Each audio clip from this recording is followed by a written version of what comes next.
Will go down in history as the greatest demonstration for freedom in the history of our nation.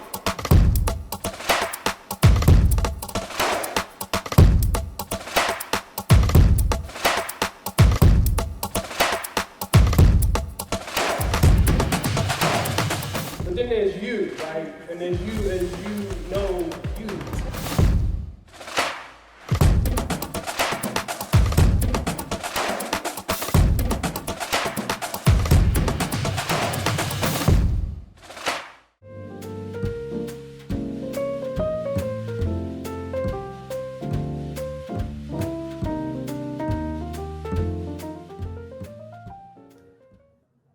Good evening. My name is Craig Emanuel, and I'm truly honored to serve on the board of the March on Washington Film Festival and to be moderating for the third year in a row a series of virtual workshops designed to give valuable advice to emerging writers, directors, and producers, or anyone who wants to know a little bit more about the nuts and bolts of our industry, which is in a constant state of change.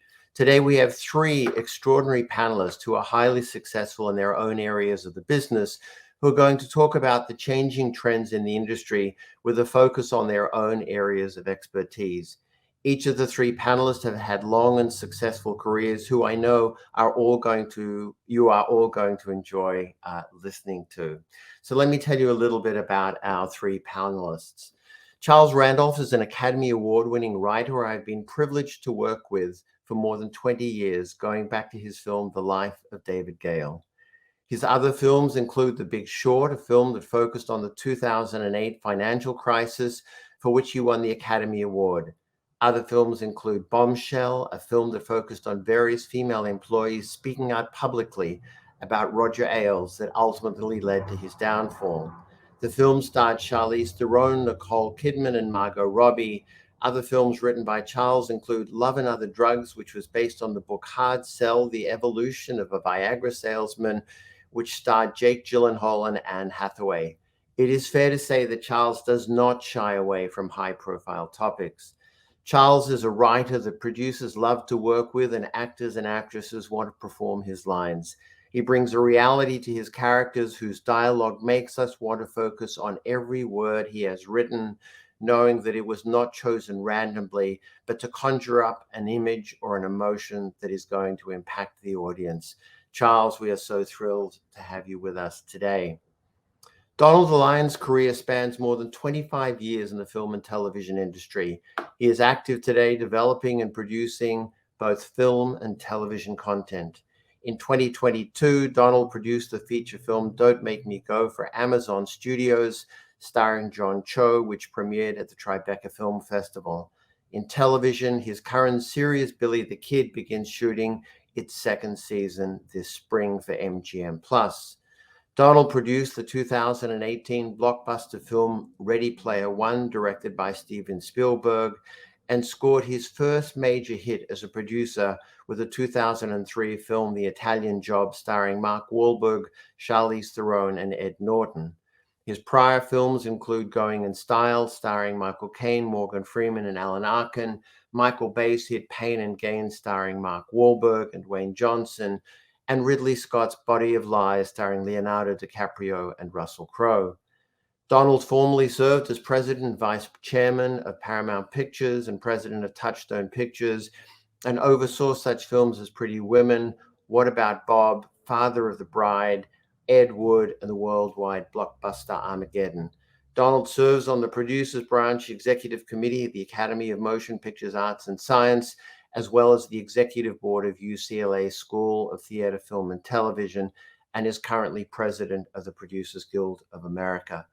After listening to all that Donald has done, I have no clue what Donald does with any spare time, if he has any. Donald, thank you so much for joining us today. Finally, but by no means least, John Cooper, for 3 decades, was a member of the prestige Sundance Film Festival programming team. In the early years, he moved from a programmer to the director of programming before eventually being named director in 2010. From 2010 to 2020, Cooper oversaw all aspects of the Sundance Film Festival, in addition to expanding Sundance into Sundance Film Festival London, Sundance Film Festival in Hong Kong, and the Ignite program for young and emerging talent aged 18 to 25. Other work that Cooper has been involved with includes guest curating and being a juror at major festivals around the world. From 1995 to 1998, he served as the director of Outfest, held annually in Los Angeles, and in 2020, he was accepted into the Academy of Motion Pictures Arts and Science. Cooper's resume understands the very significant role he and the team at Sundance have played in identifying extraordinary talent whose careers were started by their films being shown for the first time at the Sundance Film Festival. His taste for good material and recognition of talent is truly extraordinary. Cooper, we so appreciate with you being with us today. So let's jump in and let's start with Donald DeLine. Such a pleasure to be here. Good morning, Donald. Welcome, and thank you so much for joining us. Thank you. Over the years, you've functioned in a number of capacities, from being a studio executive at Disney, head of production at Paramount, and now a producer in your own right. How did your work as a studio executive and then head of production help you become both a studio and an independent producer? Well, Craig, part of what you do as a studio executive, of course, is supervise and oversee your movies that you have in production. And I learned early on, growing up in the ranks of studio executives, that if you had a strong, good, talented producer at the helm of your movie, you could sleep much better at night.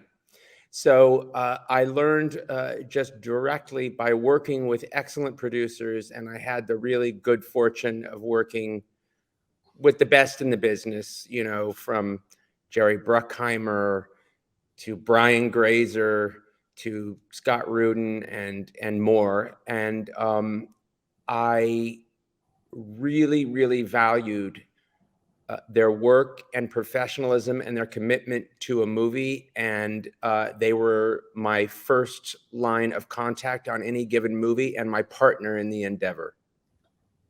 Thank you. So when you look back at your own experience, if you were going to give advice to someone who wants to become a producer today, what would you tell them are the most important things that they should focus on? Well, I would say a producer has to have the courage of their convictions more than anything. You have to have tremendous grit. You have to be able to take no for an answer over and over and over again until you can finally turn it into a yes. That happens more often than not.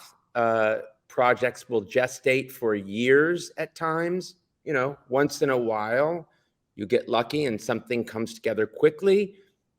Then you can have something take 11 years, 12 years longer, and it turns out to have its moment in time. So you have to carry the torch. You have to keep the flame alive. It's up to you, really, honestly, more than anybody on that team. And then you have to have an ability to know, you have to have a gut. And if you believe in an idea or a story and you have passion for it, you have to stick with it through thick and thin, because your gut really counts for something. And your movie or your idea, your story may not be fashionable at the moment. It may not be what an industry trend is. It may be something that no one understands.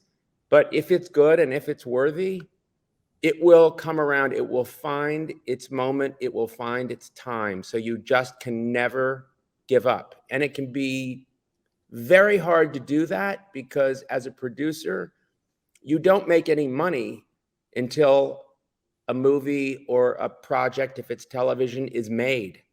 So, you know, it's not easy. You really have to be able to figure out how to endure that. Thank you. Do you think that the role of being a producer has changed over the last, 5-10 years? Is it more difficult to get films made today? than it was in previous years? And if so, why do you think that is? That's a good question. I think in terms of films, just theatrical movies, yes, it is more difficult for sure. Television, I think, I'm newer to television, but it seems to be a pretty healthy time. It's always going through peaks and valleys, but it seems to, be pretty consistent. With movies, I've always been at a studio. So I've never been in the independent producer world. I've always had a studio deal. After I was an executive at Paramount, I had a producing deal at Paramount. Now I'm at Warner Brothers, where I've been for a number of years. But what we have seen happen in the last 3 to 5 years is a real sea change in the movie business theatrically.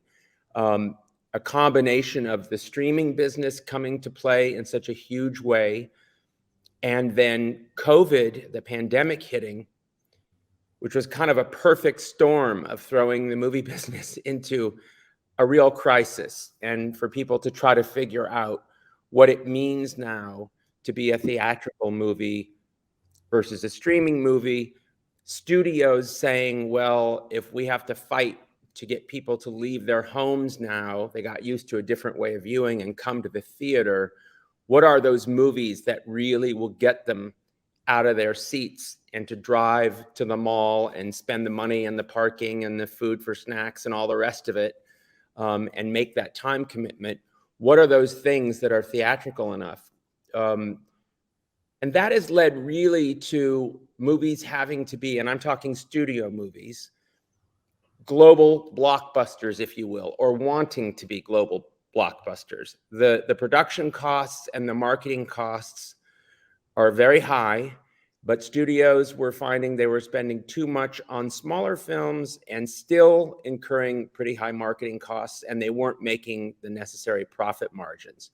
That was not the case when I started in the business, and you could make all manner of films. We could make blockbusters, we could make an adult drama, we could make a new comedy with unknown actors and a great new filmmaker. We had a full menu, and we had a robust business, but we also had other forms of income. We had the home entertainment income. So after a movie played in movie theaters, people would rent the movie, they would buy the DVD, and it was a giant income stream.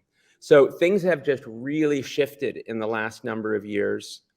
So it's very difficult at a studio to get a movie made right now if you don't have a global brand, if you don't have a pre-sold title, if you will, or basing your movie on some kind of best-selling novel, or television series, or a remake even.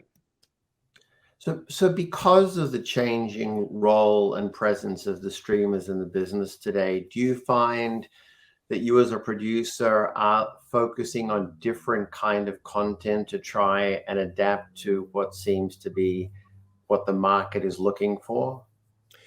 Yes and no. I've always had a really diverse slate of genres and kinds of stories that I like to tell, because I like all kinds of movies. That's just the way I'm built. But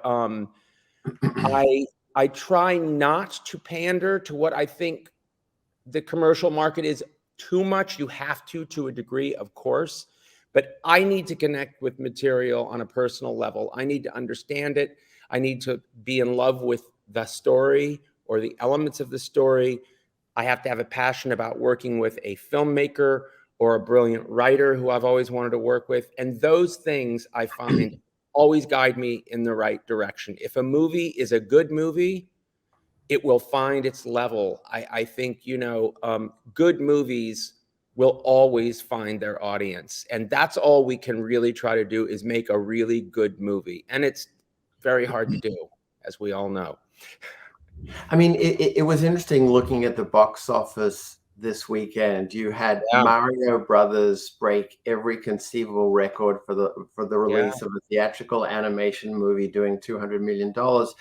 But at Yeah. the same time, you had Amazon that has typically been a streaming service make a decision to release the film theatrically, Yeah. air, which has still outperformed the expectations in the marketplace. So that still gives me hope, I think, as what you said, if you create content that can reach a broad market, the opportunity still exists.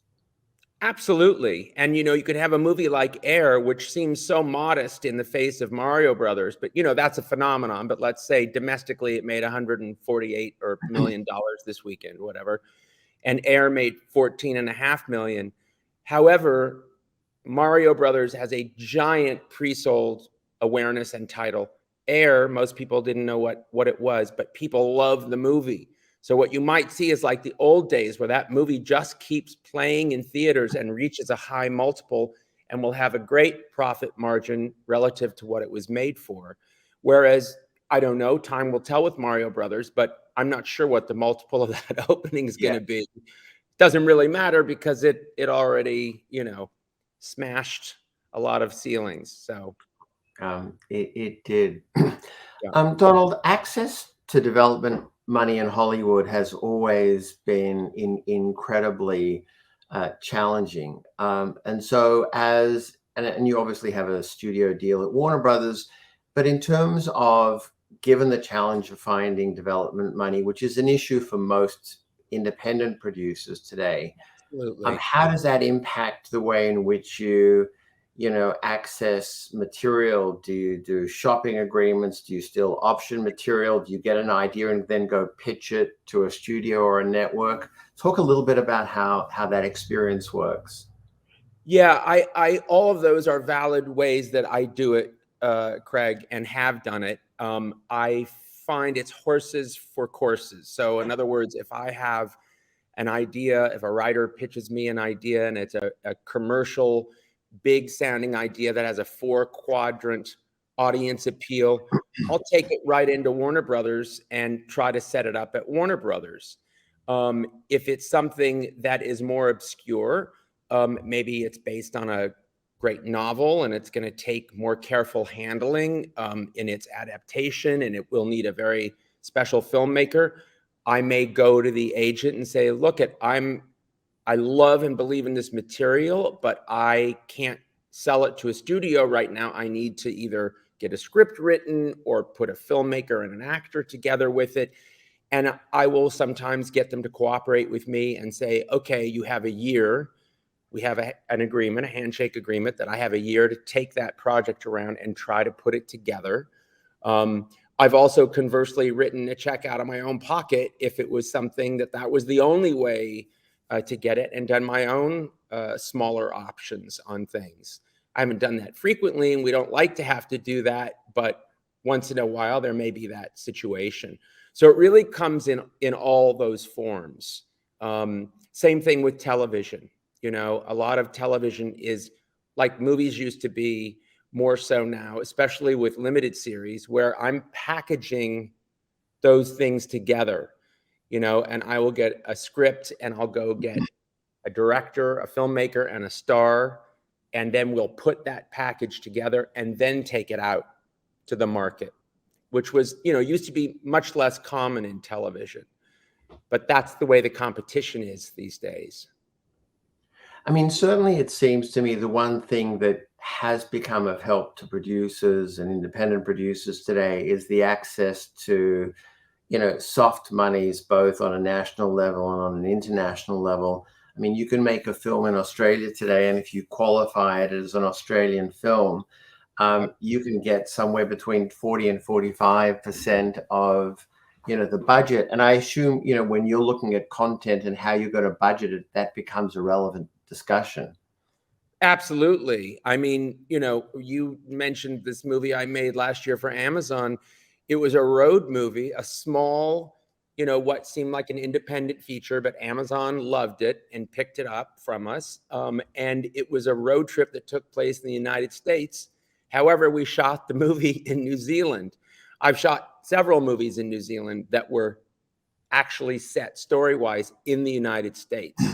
But the incentives, the tax breaks, all of it were so strong that it was really the only way we could get the movie made, and it worked great. Fantastic. Donald, thank you so much. We really appreciate it. And I know our audience Thank you. appreciates getting this information. No doubt we will be speaking again very soon. Good morning. We're someplace in the world. I'm in Paris, so it's evening for me. Well, thank you for taking the time to join us this evening. Charles, you've been a professional writer for, more than 20 years. For our young emerging writers, how did you start your career? I was a professor in Europe, and I came to LA to do some courses at USC on, I think it was a contemporary American genres or something. I was interested in film theory. And so while I was there, I knew some people who lived on my street in Venice, and they knew some people, and I ended up meeting Fairleys, and one of them said, "Oh, you should write a script for us." Of course, they never looked at it. I don't think I ever sent them to them, but that's sort of, I sat down one summer and wrote a script. That's how I started. I think I was 33 when I did that. And how important for you as a writer is it to have, an agent, a lawyer, a manager? I mean, what do those people do in terms of creating opportunities, and are they all necessary?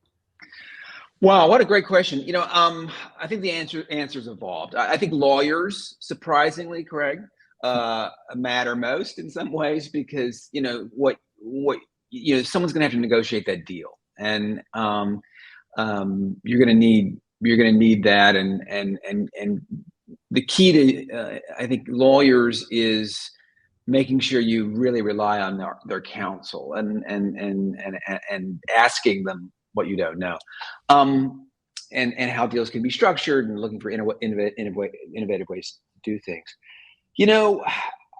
When I first started, there was a lot of money in the business. I remember having dinner with a woman who was the personal shopper of a writer who was essentially at my level where I am today, right? I mean, this guy had a deal at a studio, but he had enough income to have a personal shopper. Those days are long gone, right? So the dual hit of both manager and agent is tough. The good thing about it is it gives you more voices in the marketplace as you get started, and that can be helpful.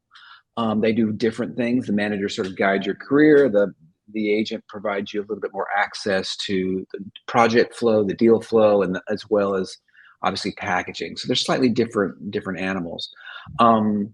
It's been worth it to me to have all three, though for many people it's not. For many people, they just the fact that you're losing 25% of your income or something like that is just too much. So I would say as the amount of buyers perhaps shrinks in the future, that would be a conversation to revisit. But right now, I think probably all three for people starting off is not a bad situation to be in. But it is not free. It's something to think about. And how did you get your first agent? Did somebody approach you? Did you reach out to agents looking for representation? How did that come about? I had a script that got me a relatively high-profile management company, and the management company then that buzz got me an agent at CAA. So it was really about sort of being in the world of Los Angeles and and knowing people, and particularly assistants. In those days, how you kind of made it is you moved out there, you went, you lived a while, you went to bars and restaurants with people, you met people who were your neighbors, and you'd kind of get to know the assistants, and the assistants of course are always looking for material, and then they would read it and get excited and then put it on play. So I had a relatively easy entry into the film business. I think it took me about 4 weeks from sort of meetings with people in the house I was staying at to sort of getting representation. Now, that being said, it took me many years to get things made, yeah, the actual initial getting an agent wasn't that tough. I believe those mechanisms, which didn't really exist so much when I first started, where various contests, those ways the agents and management companies have of sort of identifying talent are pretty efficient. If you write a good script, someone's gonna call you, at some point. So I would not hesitate to send things in. People often are afraid of losing their idea and losing their, and in my experience, the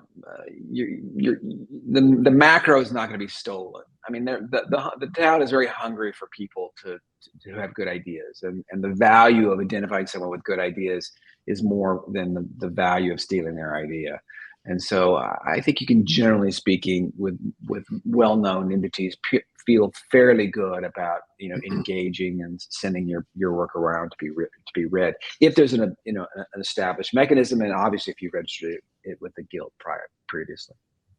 I do think that's right, which is today there's a lot more information available about people that you're thinking about getting into business with, and I think in general, if you get into business with good people who have good reputations, the likelihood of you pitching an idea to them, sending them a script for possible representation that's going to then end up someplace else doesn't, happen, too often.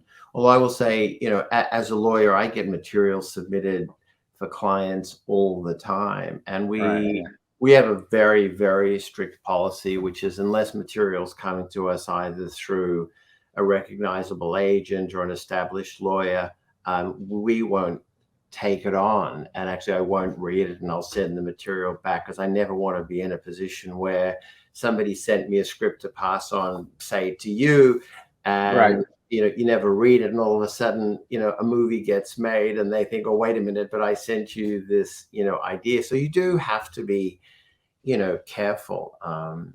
As a writer. Yeah, when I was doing more genre-driven things, I don't think there was ever a film that I had come out where someone didn't raise their hand and threaten to sue because that was based on something I wrote back, and which of course I'd never seen or heard of. But people tend to obviously overvalue their own originality, and we all do it.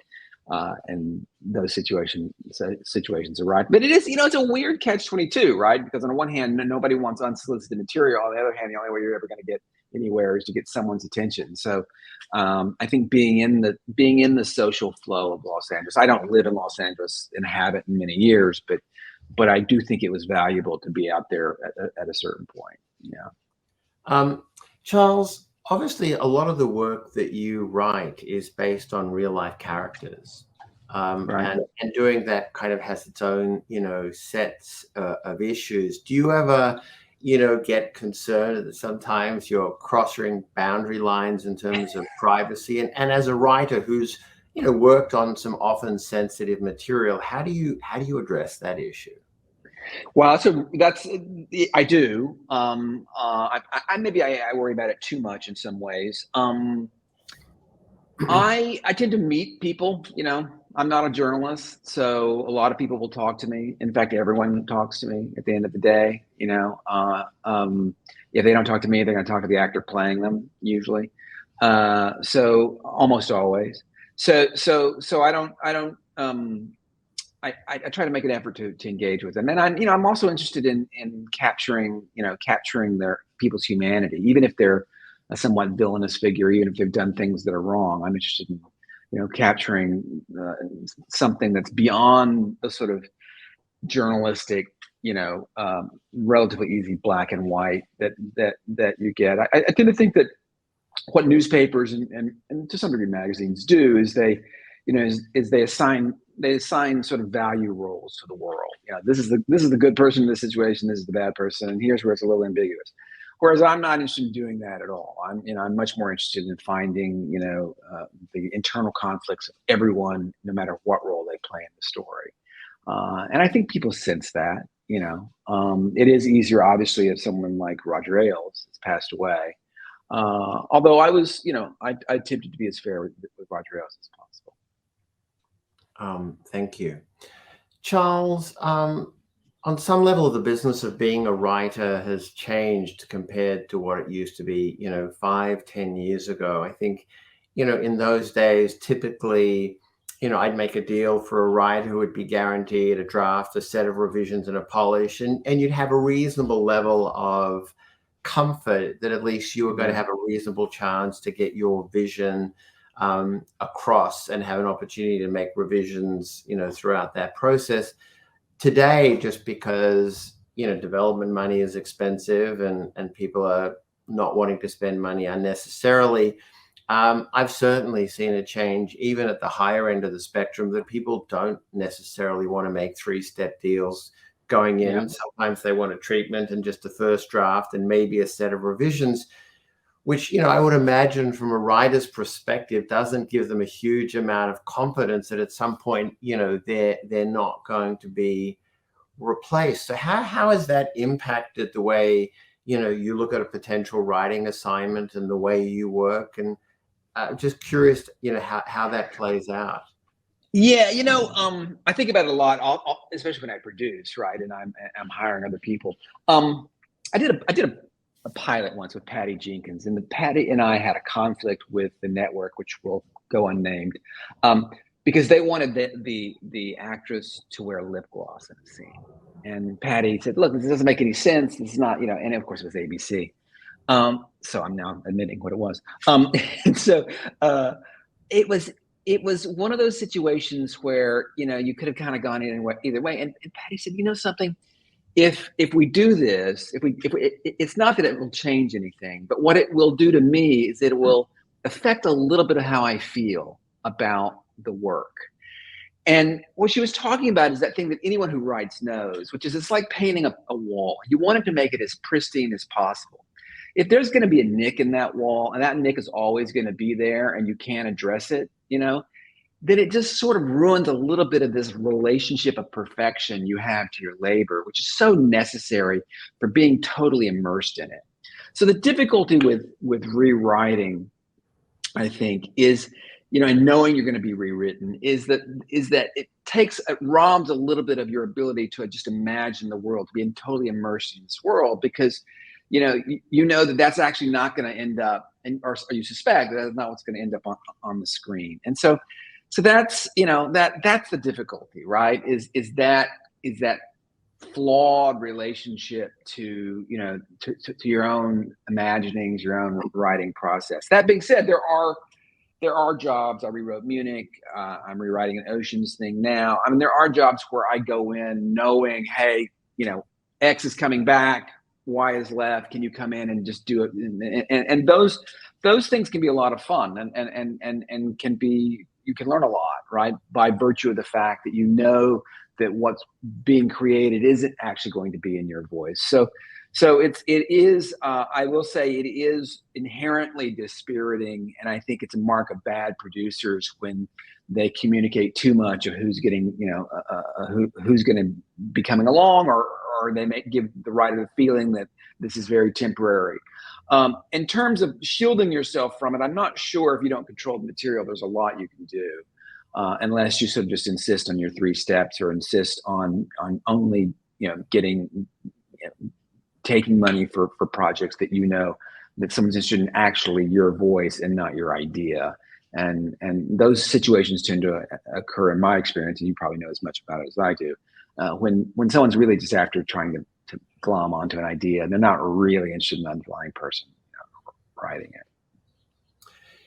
It's hard, because I think for young writers, more often than not, they're not getting work brought to them for assignments. It's more likely to be the case where they've written, a script, and now they want to get it out there, and somebody comes along and they're interested, and they're trying to figure out, how do I protect, that creative vision, which I spent the last, 2 or 3 years of my life, working on. And for a young writer in particular, it's really challenging. There are directors out there that insist, no matter who the writer is, they have their person that they want to bring in to do, a dialogue polish at the end to reflect the nature of their Their direct. taste. Yeah, Yeah. absolutely. Yeah, and also almost there are directors who treat writers like talismans. You know, they're somebody that they just need to come in to feel secure about what's going on, and you know, it's a very messy business in that sense. You know, there's always a calculus as a writer, right? And what monies am I taking in exchange for what I'm giving away creatively? And how is this affecting my career? Like, one thing I no longer do is I no longer reduce when a producer comes to me and says, hey, we will get this made, but you, like everyone else, have to reduce, you know. And I sit producers now down the minute I make a deal with them. I say, look, don't ever come to me for reduction, because I'm never going to do that. And you know, so that's about sort of trying to secure a certain income, right, based on my work, on my belief that if a script is written and it is a go movie, it's a greenlit movie with quality talent attached to it, I have done my job. I have succeeded in the task I set out to do, and therefore the reduction should not come from me. It should come from whoever else wants to come and try and do their job afterward, because we'll see if they succeed first. And so it's, you know, it's one of those things that, but did I early in my career agree to reduce to get things made? Yes, I did, right? In order to be able to you know, be in conversations about quality work and hopefully be in the awards hunt and that sort of thing. So it just, you know, a lot of this stuff is about where you're at in your career, and you will make choices early on that you don't have to make later. But I think one of those is you know, letting things go in order to have a credit, you know, a produced credit, which does make a difference. You know, it's important for writers to remember that not everyone possesses your ability to evaluate material. What they possess is their understanding of your leverage. They possess your understanding of commerciality, of the arena you're writing about, that sort of thing, right? And then because of that, it is sometimes necessary to sort of put away what you think is best in order to make sure that you have some kind of success in those other arenas with those other taste palettes, simply because that's necessary for moving forward. I mean, I think it's very, very difficult for a writer to make a deal where they can't be replaced at some point. Yeah. I think the best chance you have is if you've written something on spec, there are elements attached. People are now bidding to make, you know, a movie, and somebody says, look, we'd like you to do one set of comments, or, you know, consider one set of comments. And maybe under that scenario, you can agree, you know, that the writer will agree to do those comments, but can't be replaced. But outside of that, I think it's very challenging. So to me, it gets back to one of the points that I think you raised previously is, you know, make careful decisions about who you're going to get into bed with, because if you've got to feel as a writer that the producer that you're going to align yourself with really shares your creative vision, and that you're aligned, and this is not just something that they want to immediately replace you with someone else. Yeah, absolutely. And, you know, and it's not about your emotional connection to them. It's about your ability to share an actual vision. And that's really tough, right? Because, you know, at first everyone loves each other. Oh, we're going to make the best movie of all time. You know, we're going to dinner, we're having the best time. It's a good deal, whatever. And then once you actually start to work together, you see, oh no, we have extremely different taste and extremely different aspirations for what this is supposed to be. And I think you see this probably often with people who, you know, want to. My friend and I are going to do a TV show, and off they go, and then, you know, within a year they're sort of pulling each other's hair out, because it's just very difficult, right, when you're doing the labor of writing, which is so personal and so dependent on minutia, which is so, you know, driven by a kind of ability to lay in bed at night and just imagine how a world exists and would exist and what would happen. It's so hard to do that collectively, right, in general. And so, you know, we are in some ways the least team player types on any film set, if we're even on that set. And therefore, you need to think about that. You need to think about, you know, am I going to be able to do this? Am I going to be able to, like, get this through this person's taste, this person's development executives, this person's aspirations, to make it good? I think historically, if you look back 10, 15 years ago, writers tended to either be working in the feature arena or in the television Right. space. And obviously, television's become, its own art form and evolved a lot Right. over the last, 10 years. For a young writer today, do you think they should understand and work in both genres? Should they start in one? And what do you think is in the best interest of a writer who's Well, starting? yeah, I mean, certainly, there's just so much more, so many more jobs available in television and in features, right? The feature business is tough. It's increasingly tough on every level. I prefer it. I prefer movies to TV in general. For me, watching television is often this feeling of I can feel the creator juggling to try and keep things alive. I can feel the algebra, so to speak, behind what's going on, which in a good film, I almost never, in a good film, I don't. But in general, yeah, I think writers have to do whatever they can in whatever medium they can to sort of find a way to express their voice, whether it's film, television, online, whatever that thing is. I think that a big difference, Craig, in the last decade is, I think a decade ago, my advice to young writers would have been, write what you love, and come out to LA, find a way to sort of be in the world, and you'll find your place. You'll find a place. And I just don't know that that's so easy. I mean, I think there was a time where people of a certain educational status could find other ways to sort of make money if they didn't, but they would always find a way, right? They would always find a way into the business and be able to make a living. Nowadays, I almost feel like telling young writers, before you buy a copy of Final Draft, sit down and for 8 hours think about the fact you may need an alternative income stream, and what could that possibly be. You don't have to have it, but you need to be thinking about it. You need to have a plan for it, because it doesn't matter if you're the next Billy Wilder, or if you're some great indie voice that's coming along, or you're somebody who's got a great story sense but not the best writer, going to make a killing as a producer, or someone who's who doesn't really ever make it, and your friends and family like your work but never really get work.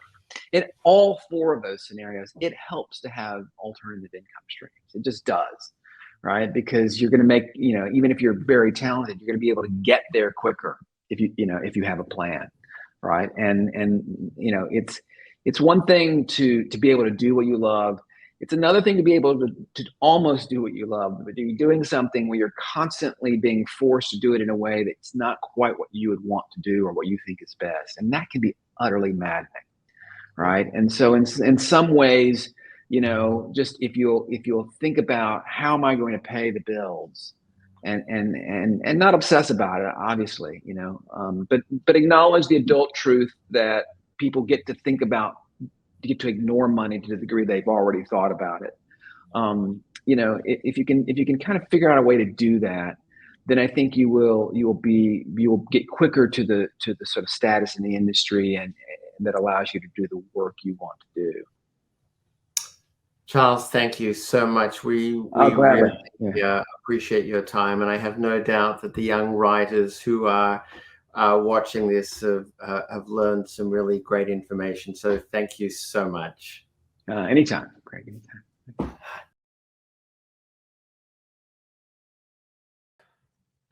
Cooper, thank you so much for joining us this evening. We really appreciate you taking the time to join us. Certainly. Let me start. You obviously had a long association and affiliation with the Sundance Film Festival. What motivated you to start, working at the festival way back when? Well, I'm motivated. It's kind of a two-part story, and how I got there was totally fate related, and it would take up so much time. I don't want to spend that time now, but when I got there, what I was attracted to was the mission, basically the physical manifestation of a mission. It has structure and purpose. I had read an article about the theater from Kathy Bates had written Come to the Labs. It sounded intriguing. I was burnt out living in New York, and it just seemed like a place I wanted to go. And then I fell in with some people, and that was it. My path is not to be replicated, I think is what I'm saying, because it's all too fluke and fate related. But what I did do is every job that I did there, I did to my best ability, and I was creative and relentless in my pursuit of keeping a job at Sundance, I guess. What did you find inspiring about wanting to spend so much time at a film festival? I mean, you look at the path of most people who are programmers who work in festivals, and some stay around for a little while, but people like you and Michelle Satter and people who run some other festivals, it becomes a career path. So I'm curious, what's the inspiration for doing that? And we were inventing the career path. There wasn't a festival career path, especially in the United States. Maybe in Europe there had been, the older festivals, but not in America.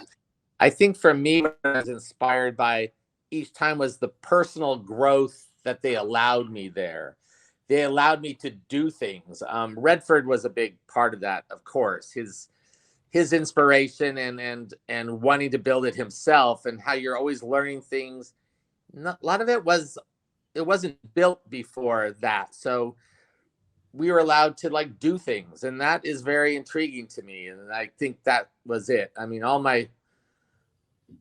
in the later years, I really adapted these two guiding principles were keeping vital and competitive, and that was really it for me. The challenge of building something, I think, was what intrigued me. I mean, it's interesting. I remember looking, I don't know, 10, 12 years ago, there's a website that tracks all of the different festivals that are going on around the world. And it seems to me that on almost every day of the year, there's at least one or multiple festivals going on somewhere. Right. So from a festival perspective, how do you continue to be relevant?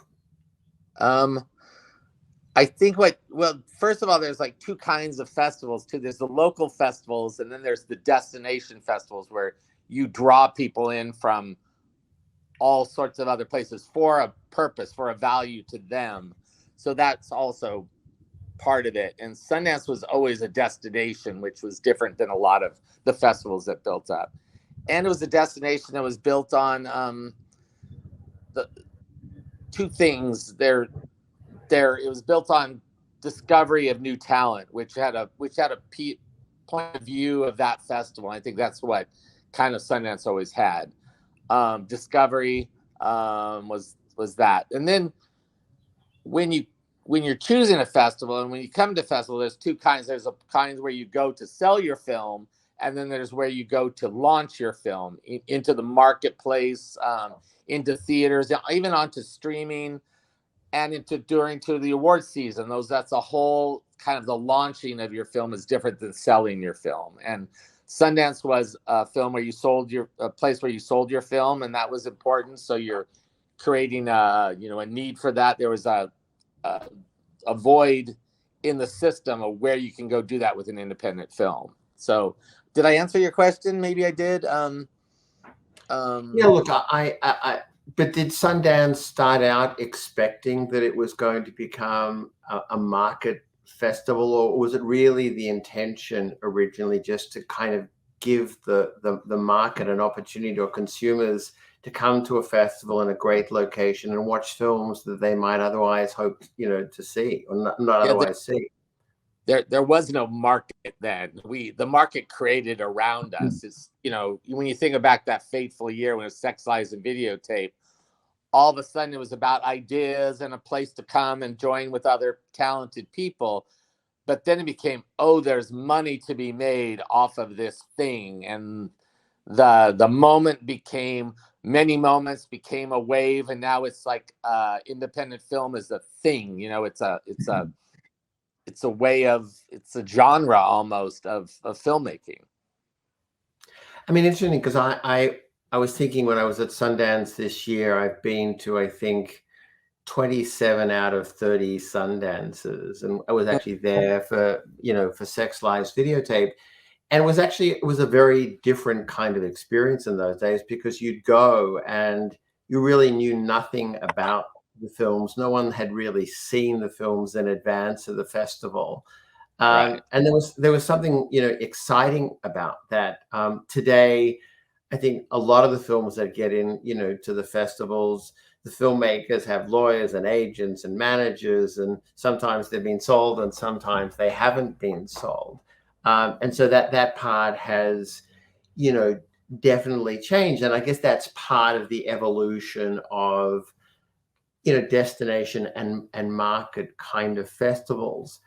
But there's definitely a feeling, I think, especially with the growth of the streamers, that perhaps there is a shift in the role that, that festivals are going to be playing, going forward. And I think even festivals like, Toronto and Cannes, and everyone suffered, I think, a lot during COVID, and now having to reevaluate, what is the role of the festival going to be going forward? So I'm curious, for your thoughts on that.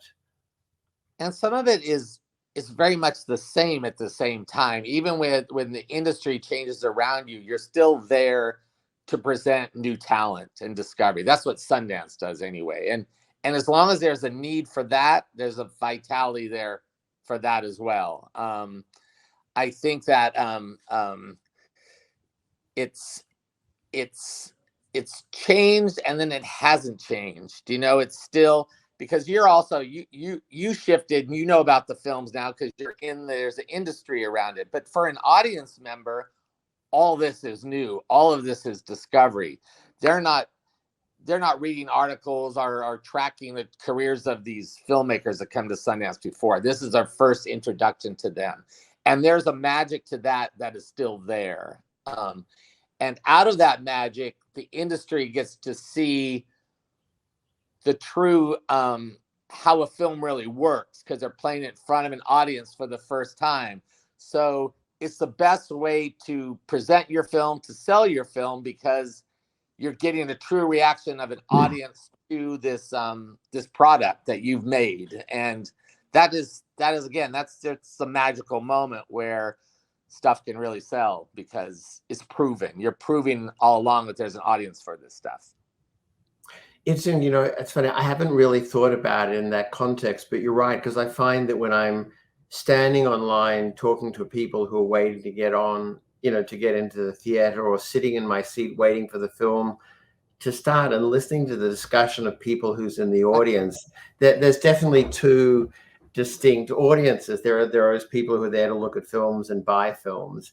And then there's the people who are coming, who are watching 4 or 5 films a day, for a week. And that's kind of inspiring to think that business and that interest, still exists. And I went to Sundance this year as a civilian, which meant I learned a lot of what I took for granted back in the day. It's like, wow, there are so many films. It is so hard to comprehend the slate. Now I'm almost in a mindset of there's too much. There's just too much to take in, and it's really exciting, and you're going down those paths, but it is a lot to take on, and there's still a lot of talent coming up every year, waves of this talent that are coming up. And what does the industry do with that, and what does the audience do with that, are two different things. One of the things that I think is a challenge for young filmmakers is, they're always trying to decide, when they've got their film that perhaps doesn't have the broad representation that some of them do, is to, which festivals, to apply to. And, Sundance gets thousands and thousands of movies submitted, and you can only screen, 100, 120, 130, right, whatever it is.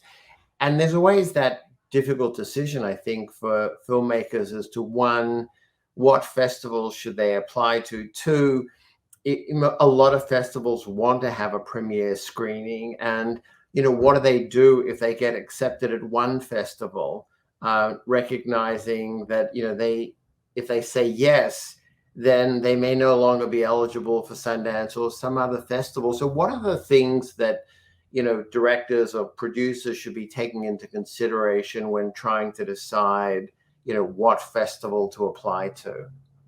I think what you always do is you have a world premiere and you only have one of them. So that's your first big decision. So you go out thinking big first. I'm going to go to the next biggest. I'm going to apply to the next biggest, where usually it's to sell my film. Most independent films are looking for a deal of some sort, if it's streaming, whatever it is, but they're looking to get into the marketplace somehow through the festival. So that's your first choice. And then after that, then you come down a level. It's like, well, I can still do that job at other festivals. I might have to work a little harder at it. And then you go down even smarter. I might even have to work harder at it. And then there's even if you don't get into any festivals, then what do? And then you have to get really creative. So festivals are just like a shortcut. They're in the journey, they're great for that. It's fantastic when it happens, but it also can't discourage you if you believe in your film, that there is a place for it. People always ask me, is there some trick to getting in, to a festival? Do you need to have an agent or a lawyer or a producer, with a track record? Maybe you could describe briefly the process of what goes on in trying to get into a festival like Sundance, because I often think that people think that, if they don't have a team of people around them, their film's not even going to get considered. Yeah, I think that can almost work against you somehow. We are also in the game of discovery. So nothing thrills you more when a film comes through that no one else really knows about, and you see the excellence in it. Like, I think back to like Napoleon Dynamite, which we just felt that there was something there, but it didn't come in with a lot of energy from agents or anybody. It just, did it on its own. So those things can help. They help in guidance, let's say. They help. All those different entities and those people can help you with guidance. But at the same time, I think we were talking about this earlier in the panel. Good is good, and a good film, good things happen to it eventually. It might be a harder road. You have to get clever. You have to be observant. You have to communicate, all those things. But I think there's it's still the easiest path is doing your own work. I'm giving like advice now for a filmmaker. Do the easy stuff. Make sure that you submit all the right materials, that you have a good photo, that you have everything, so the festival team doesn't have to come back from you, help you straighten out what your submission is. It really helps. Things move so fast in these festivals. Once you're selected, the selection process is grueling and it's fast. You want to have everything as good as possible in your submission. Film Freeway now is the website that everybody uses. Make sure your synopsis is good. Make sure everything is good. And then save that time for experts of other things, probably for the sale of a film. And later on, the distributors will decide what your next festival is, because now they own it. Now they're presenting it into a marketplace, and what festival can give it a leg up in finding audience is really the next step. So, and then really as I guess as a last question, once you get into the festival and you're a young filmmaker, I mean, what should you be doing to maximize, your experience at being there? Should you hire a publicist? Should you have, I mean, how do you most take advantage of that moment? Right. And you always have to think of two different paths to a short film is different than a feature. So let's just talk about features, because shorts is another kind of crazy way to be discovered, but usually not for your short. You're doing discovered for a project for a job down the line. I think it's how you communicate. You have to think about that. The two biggest questions are are you a filmmaker here at the festival? How do you answer that? How do you get your personal pitch organized so you're clear at a party, anywhere you are, that people leave remembering you and sharing your passion about your film and about filmmaking in general. That's what you're bringing to it. It's not as complicated as people want it to be. It's pretty straightforward. It's probably like getting a job. Like, they have many books on how to get a job or an internship, and how you present yourself. It's the same thing. You're selling all the time, but you're not selling with salesmanship all the time. You're selling with clarity, and pure passion is the greatest sales you can have. Yeah, I've always thought for a lot of the young filmmakers that I've represented over the years that sometimes not every film is going to get sold at a festival, whether it's Sundance or another festival, but it is an opportunity still for producers and talent and other people to see something that exists that creates a vision, and it's from that you get to build on. And I've seen that, with a lot of my clients. Thank you so much for that. It is definitely a question that always gets asked by the young filmmakers that we come into contact with. Sadly, we're out of time for any more questions. So I really would like to say thank you to our three incredible panelists. Both I and our audience are so appreciative you all taking the time to join us in today's discussion. You've left our audience with a lot of valuable information, which I know that they're going to benefit from. Finally, just a reminder to all of you who are watching this panel, our final session for this year's series of discussion will take place on May 18 and focus on issues involving animation, which I'm sure will be another great discussion. For further information about the March on Washington Film Festival and our programming throughout the year, please go to the website, which is marchonwashingtonfilmfestival.org. For our panelists and for our audience, thank you so much for joining us this evening.